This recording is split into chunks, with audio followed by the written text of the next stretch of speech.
Selamat sejahtera. Okey, bertemu kembali kita dalam kelas pada hari ini untuk pelajar-pelajar tingkatan 3. Baik, untuk pelajar tingkatan 3, kalau perasan kita hari itu ada belajar bab 1, 2, 3. Lepas tu pergi ke bab 5, 6. Lepas tu kita ada langkah satu topik. Lepas tu kita pergi bab 9. Okey, kita ada dua topik yang kita belum belajar iaitu bab 4. Salah satunya lukisan berskala. Okey, dan satu lagi adalah pelan dan dongangkan. Kita akan belajar kemudian. Okey, jadi untuk lukisan berskala, bab 4, okey, cikgu tangguhkan kerana dia memerlukan lukisan. Okey, jadi kita akan belajar pada hari inilah. Baik, untuk lukisan berskala, kita akan masuk pada 4.1 lukisan berskala. Yang mana objektif kita adalah kita akan melukis bentuk-bentuk dengan grid yang mempunyai saiz yang lebih kecil, B saiz yang sama dan C saiz yang lebih besar. Okey. Jadi dia ada 3 objektif kita pada hari ini, iaitu kita akan melukis bentuk-bentuk dengan 3 tersebutlah objektif dia. Okey. Sebentar. Okey, objektif dia adalah A saiz yang lebih kecil. Lebih kecil. Okey, yang ini saiz yang sama. Okey, dan yang ini saiz yang lebih besar. Okey. Baik, untuk ini kita tengok contoh. Kita tengok contoh dia ada berapa petak. Okey. Okey, untuk yang ini anak-anak perlu lukis guna pensel. Guna pensel, wajib pensel, dan satu lagi adalah pembaris. Okey, tengok kat sini pembaris. Okey, ini ada 3 petak. Okey. Jadi kita tengok 3 petak. Okey. Lepas itu dekat sini dia ada berapa petak? 3 petak juga. Maka kita akan tengok 3 petak. Okey, seterusnya yang ini ada berapa petak? Ada 2 petak. Okey. Jadi yang ini, kalau dia sengit begini, dah kita tak payah ukur. 1 petak sambung gitu. Tak payah. Sebab kita tengok yang ini, yang mendata ini, X-axis ni dia 3. Yang ini secara menegak ini, Y-axis ni 3. Yang ini X-axisnya 2. Dah. Lepas itu, yang selebihnya kita sambung saja. Okey, harap jelaslah. Okey, jadi oleh itu bila melukis tersebut, walaupun saiz dia lebih kecil, dia tetaplah dekat sini kita akan lukis 3. Okey, dan seterusnya di sini 3, di sini 2 dan kemudian sambung. Okey, walaupun saiznya sama, okey, itu saiznya kecil kita tetap jadi macam tu, saiznya sama juga sama 3, 3. Kemudian ini 2, kita sambung. Lepas tu sambungkan yang ketiga. Okey, jadi saiz yang lebih besar, petak yang lebih besar pun sama. 3 petak, 3 petak, 2 petak dan sambung. Okey. Jadi itu adalah contohnya.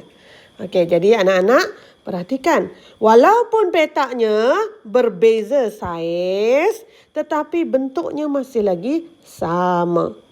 Okey. Itu objektif kita lah. Okey, sekarang kita tengok pula latihan tersebut. Okey, kita tengok macam ni. Okey, latihan ada latihan tu. Tengok, perhatikan apa yang diberi. Salah tarik. Okey, kita guna pembaris, tarik pembaris. Okey, kita tengok yang di bawah ini. Okey, kita guna warna kuning. Okey, yang warna kuning. Okey, kita tengok yang dia lurus, garisan lurus. Maksudnya yang dia tak sengit-sengit lah. Maksudnya dia tegak aja. Okey, jadi yang ini X-axis ni ataupun dia mendata itu ada berapa petak? 1, 2, 3, 4. Okey, 4 petak. Yang itu yang kita kena tengok. Okey, selepas itu anak-anak tengok. Ini yang cikgu tunjuk ini adalah garisan sengit. Garisan sengit. Okey. Yang ini juga garisan sengit. Okey. Jadi kalau garisan sengit ni agak sukar kita untuk melukis. Jadi kita akan tengok terus kepada garisan yang mendatar dan menegak. Okey, jadi yang ini 4. Lepas tu kita tengok kalau menegak, kita tengok dia menegak naik ke atas 3 petak, tetapi yang digariskan cuma 1 petak. 1. Okey? Jadi kita akan ada bahagian ini. Yang warna biru cikgu tanda ni. Dan yang ini, warna biru yang cikgu tanda. Apa yang anak-anak perlu buat adalah yang warna biru tu kita sambung sahaja. Kita sambung, tak payah kira petak dah. Kita sambung saja. Okey, pastikan pembaris dia betul lah. Okey, then kita gariskan saja. Okey, dan yang ini, yang warna ni, tengok dia dah ada kan dekat situ. Kita sambungkan saja. Okey. Jadi dia jadi dalam bentuk macam tu lah. Jadi maksudnya kita akan tengok. Okey, yang pertama, apa yang anak-anak perlu tengok adalah lihat garis mendatar dan menegak. Okey, dahulu. Okey, kemudian baru sambung titik untuk garisan sengit ataupun garisan yang tidak rata. Itulah. Alright. So sama. Okey, jadi apa yang kita perlu buat sekarang? Okey, kita nak lukis. Okey, jadi kita akan tengok tadi menegak. 1.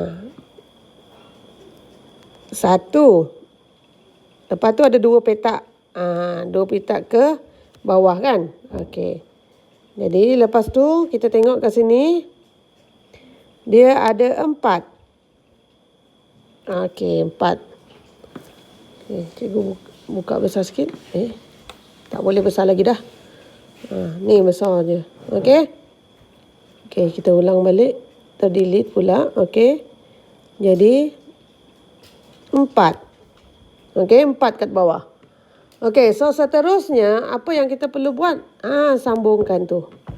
Sambungkan untuk menyambung garisan yang sengit tu kan. Okey, sambung. Okey, seterusnya yang itu juga kita sambung. Okey. Sebab dia terlampau kecil, nampak gayanya dia tidak rata. Sebab ada lukisan-lukisan di tepi tu. Tak boleh. Tak boleh. Kita mesti buat dia sangat tepat. Okey, jadi tak apa. Kita buat semula.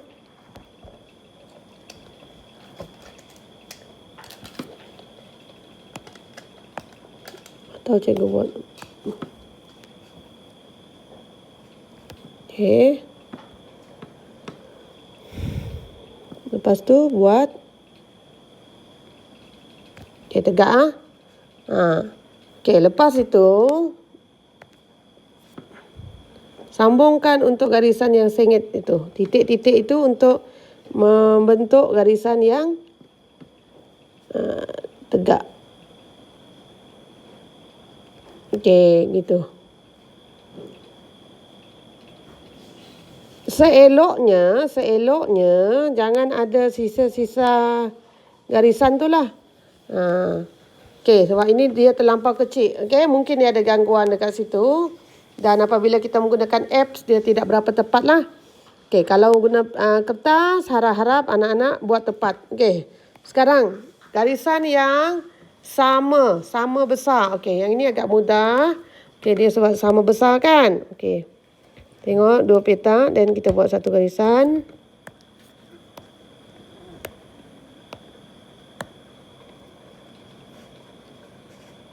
Okey. Dan kemudian di bawah ada 4 petak. Maka kita akan buat 4 petak. Okey, kemudian kita sambungkan titik-titik itu untuk membuat garisan yang sengit itu. Okey, kemudian kita sambungkan untuk yang sengit satu lagi. Alright. So, Tara, bentuk dia sama kan? Okey. Untuk petak yang lebih besar, sama juga. Okey, buat garisan yang tegak terlebih dahulu.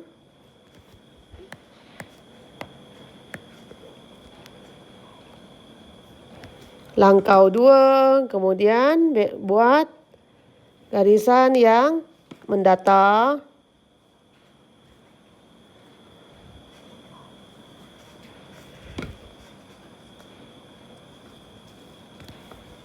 Okey, kemudian buat yang sengit. Sambungkan 2 titik tersebut. Cikgu tak kira dah berapa petak. Apa yang cikgu buat adalah hujung garisan lurus itu cikgu sambungkan terus ke hujung yang satu lagi. Okey, pastikan guna pembaris. Dan pastikan melukis hanya menggunakan pensel. Okey, tidak boleh melukis menggunakan pen. Okey, kalau cikgu ni jangan tanyalah kenapa cikgu punya warna-warni. Okey, cikgu punya warna-warni sebab cikgu nak bagi anak-anak tengok dengan jelas. Alright, so kita tengok. Okey, so ini adalah bentuk yang terhasil. Gunakan pensel ya, guna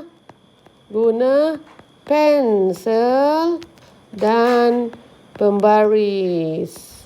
Okey, sahaja. Okey, so semoga bermanfaat.